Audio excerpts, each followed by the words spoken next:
Saya mencari jawabnya, kenapa istri harus taat ke suami. Membuat hati saya jadi longgar, saudara. Kenapa ibu-ibu harus taat ke suami?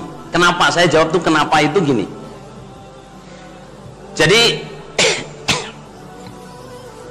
Allah mengkodar, saudara jamaah. Allah mengkodar ya.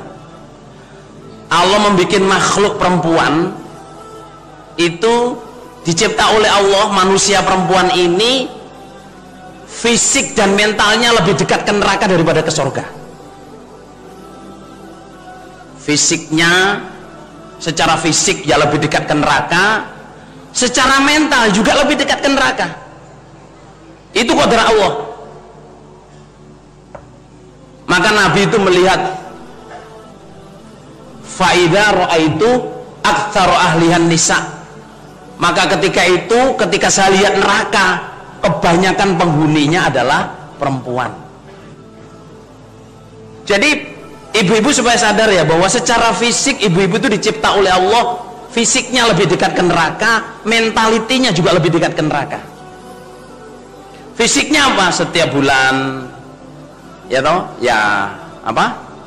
Nggak sholat mens, ya toh, hamil ya kemudian perempuan. Banyak laki-laki yang kelihatannya hamil tapi nggak hamil, saudara ya. Yang hamil ya perempuan. Habis melahirkan yang menyusui ya perempuan, nggak gantian. Pak, aku sing ngelahirno sampean sing nyusuni, ya enggak, saudara. Terus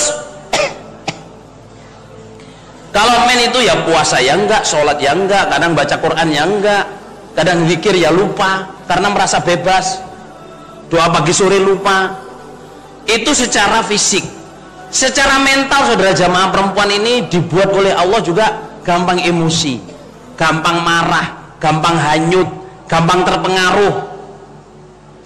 Amal solehnya banyak, tapi karena emosi itu bisa jadi undat-undat. Saya udah gini, masa ini sampai.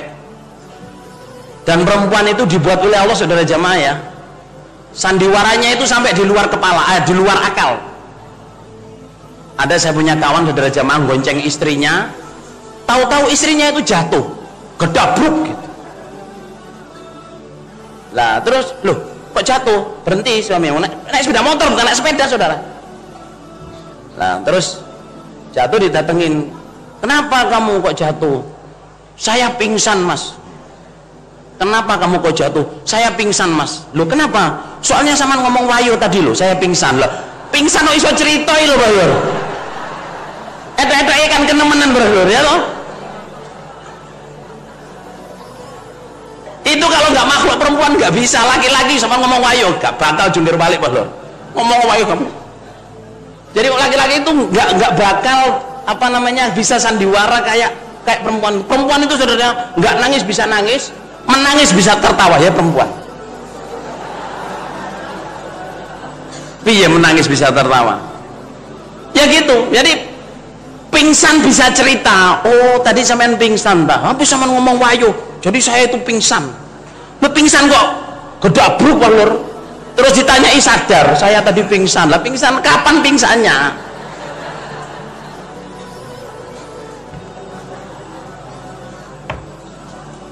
Oke, sejamaah ya. Perempuan ini kenapa harus taat ke suami? Ini jawabnya adalah keadilan Allah. Allah menolong makhluk perempuan melalui seorang makhluk suami. Apa itu? Jadi perempuan, saudara jamaah, karena kurang agamanya, karena kurang akalnya, karena fisik dan mentalnya lebih ke neraka, Allah memberikan pertolongan. Apa pertolongannya? Lihat sabda Rasulullah SAW. Idza sholatil mar'atu khamsaha wa shamat syahraha wa ata'at zaujaha wa hafidhat farjaha wa ata'at zaujaha qila laha dkhulil jannah.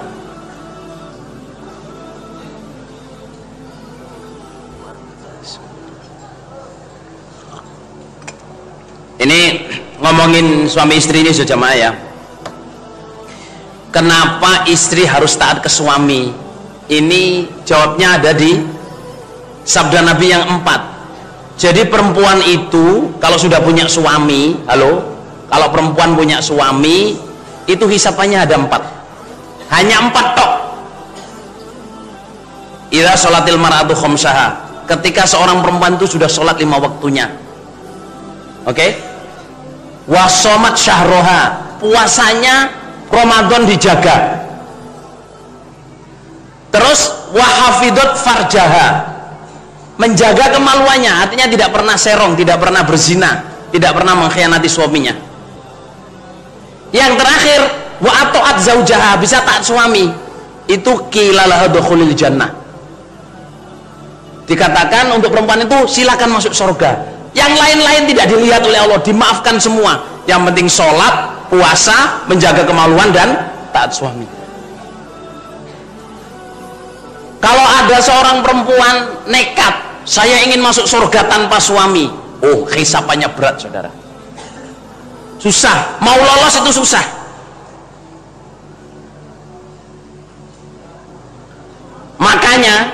Makanya sabda Rasulullah SAW, lau kuntu amiron ayyasjuda ahadan li ahadin la amartum ra'atan antas juda li zaujiha.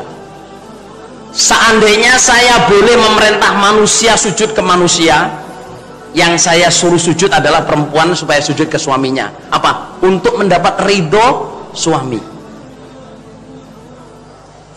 Bahkan Rasulullah SAW bersabda, idza matatil mar'atu wa zawjuha aradin qila la dakhulil jannah.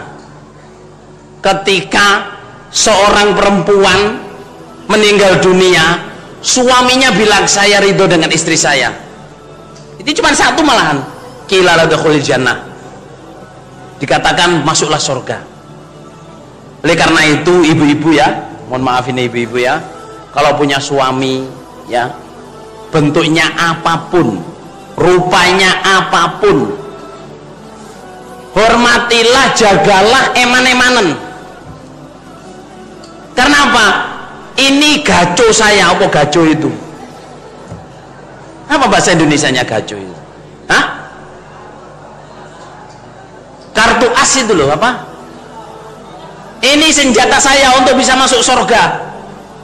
Suami itu, mama suaminya hitam ya dielus-elus sampai koyok watu hitam bolor, gitu. Mama suaminya kurus ya dipijeti bolor. Mama suaminya gemuk ya dilus-elus ngene-ngene dalanku swarga rek. Jadi serjamaah perempuan lihat suami, lihatlah surga. Jangan lihat suami sebagai manusianya. Saudara, kalau lihat suami sebagai manusianya itu isinya jengkel tok. Mungkin apa nggih, Bro? Dulu waktu jatuh cinta pertama saudara jemaah, masya Allah, yang laki-laki itu assalamualaikum, assalamualaikum disuwe-suwe, barangkali lihat, baru mau datang ke masjid tuh gayanya muter, lihat sandalnya nek opo gak, oh ada sandalnya, wis tenang bolor, mau sambung, wah ada sandalnya, tau menang bolor, bosono bolak-balik, kok nggak ada sandalnya, tapi ada, mesti ada ini, pakai kudung lain kali, biasanya apal saudara. Masono dinteni kok ket mang gak enak dinteni ya bolor, tiba-tiba dipakai sama mbae bolor. Tewas lawak kuat ini bolor ya. Biasanya suami istri itu ya kalau baru jatuh cinta baru ini kayak begitu, tapi kalau udah nikah saudara jamaah, wis banyak kelemahannya. Yang cewek kentut itu sampai baunya nempel-nempel di tembok saudara. Kamu ini kentut model apa sih, gak hilang-hilang baunya.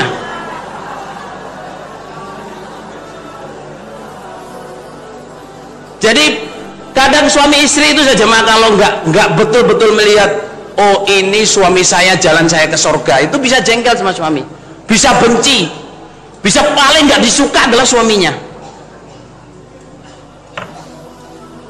Makanya ibu-ibu dan bapak-bapak kalau sudah punya suami, lihatlah ini jalan surga saya.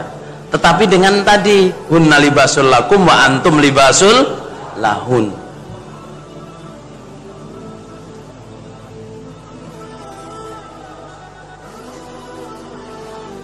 Saudara,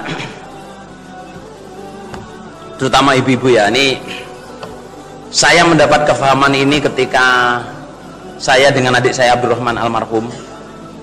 Ini saya cerita ini bukan sebagai apa ya, bukan rahasia keluarga, tapi bagi saya ini sebagai ilmu. Waktu itu saya sama Abdurrahman tuh protes ke ibu, ke emak saya, Mbak Tin, Pak Lur nggih, Bu Toha. Saya itu protes.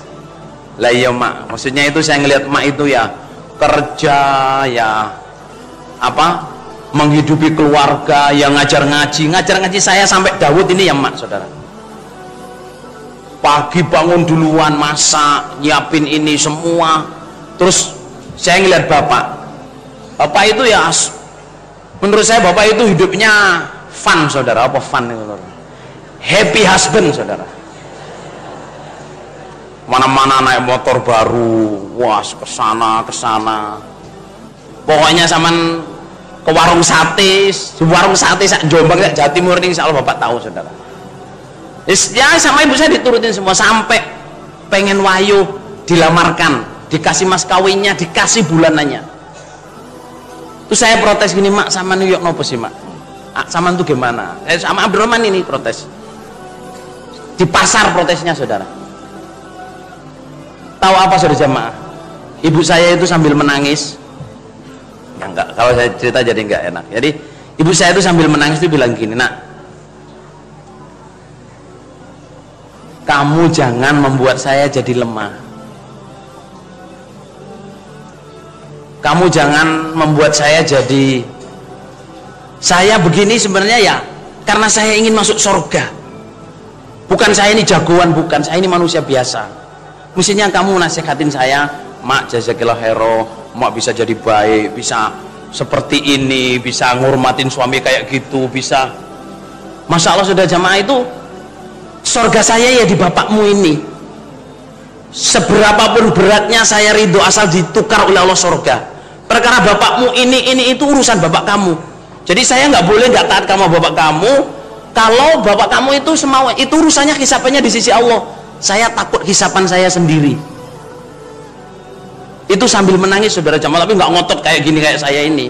Dia ngomongnya pelan-pelan, tek gitu. Akhirnya saya sama Abdurrahman menangis.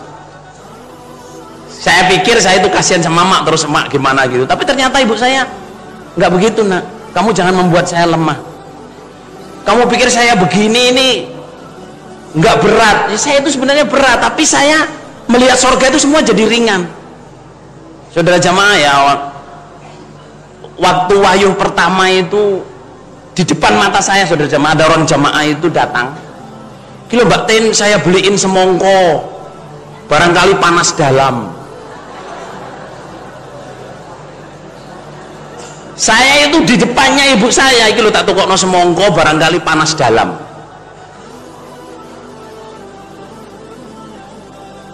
Di wahyu dilokno ngoten, terus ada yang lewat, panasi srengenge Mbak Tin iso ditahan wong akeh, nek panasi hati. Itu istrinya pengurus, saya masih ingat sekali saudara. Tahu nggak, panasnya matahari masih bisa ditahan oleh semua orang, tapi panasnya hati segitunya saja jamaah. Ada yang ngomong, wah lambiran benih emas rek, ketok yanteng tapi hati ini panas tuh. Ada yang datang ngomong, Mbak Tin, masalah sama itu Allah paring sama itu perempuan solihat, suaminya pengen wayu, dilamarin, diwayuin. Kalau saya, oh jangan kamu wayu, ngomong tok tak kablok Mbak Tin. Jadi pertamanya itu kayak apa namanya, pertamanya kayak menyanjung-nyanjung, terus belakangnya itu anu saudara, kalau saya nggak terima itu. Sejamaah, saya cerita ini ya bukan ngomongin apa rahasia keluarga, tapi saya ceritakan pengalaman batin saya, pengalaman saya melihat perjuangannya seorang istri untuk bisa masuk surga, menerima keadaan suaminya sampai seperti itu.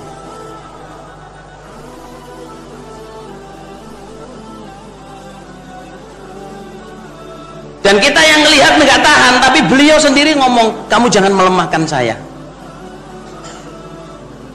Dan saya akhirnya bisa mendapatkan pelajaran hikmah sampai saya bisa share dengan bapak dan ibu-ibu di sini.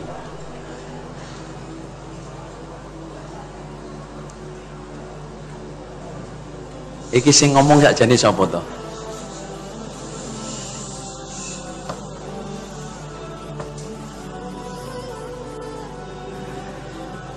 Alhamdulillah, jazakumullah khairan. Mudah-mudahan ibu-ibu semua di sini menjadi istri yang solehat, bisa menerima suaminya apa adanya. Yang pengen dapat suami, mudah-mudahan paling dapat suami yang barokah, yang baik. Alhamdulillah, jazakumullah khairan.